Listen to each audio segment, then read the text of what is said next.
நம்ம மஞ்சள் வாய்க்கால் செந்தில் கனெக்ஷனை புடிங்கிட்டுருவேன்னு சொல்லி சத்தம் போட்டு இருந்தியாம? நான் சொல்ல அண்ணன் பெரிய புடிங்கின்னு. என்னடா அண்ணனை புடிங்கிற? அவன் என் ஃப்ரெண்டுனே, உனக்கு தான் தெரியுமே நமக்கு அண்ணன் தம்பி எல்லாம் இல்லன்னு. ஒருவேளை அண்ணன் இருந்து அவன் ஏதாவது பிரச்சனை பண்ணிருந்தா என்ன ஏதுன்னு விசாரிச்சிருப்பேன். இதே தம்பியா இருந்து டேய் நீ ஏதாவது பிரச்சனை பண்ணியா நான் அவங்க கிட்ட கேட்டிருப்பேன்.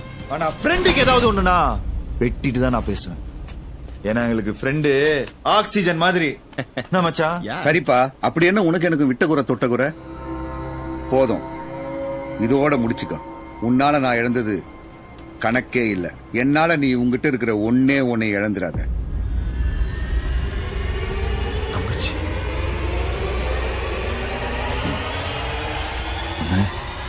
பழைய படம் பயமே வரல.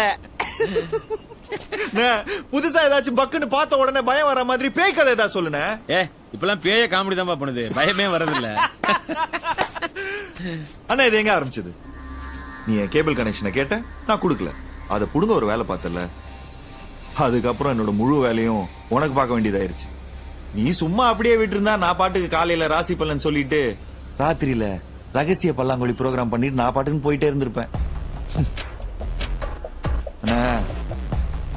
நீ அப்பப்போ சின்னதா வேலை பார்த்துட்டு இருக்கிறேன்னு தெரியாதுன்னு நினைச்சிட்டு இருக்கியா? இந்த அரசியல்வாதிகளோட வேலையை இருக்கிறவங்க எல்லாரையும் அரசியல்வாதி ஆக்குறது தானே. என்னையும் அரசியல்வாதி ஆகிறாதானே? அண்ணனை பத்தியா படிச்சவர் தானே நீங்க, அண்ணனுக்கு எடுத்து சொல்ல வேண்டியது தானே.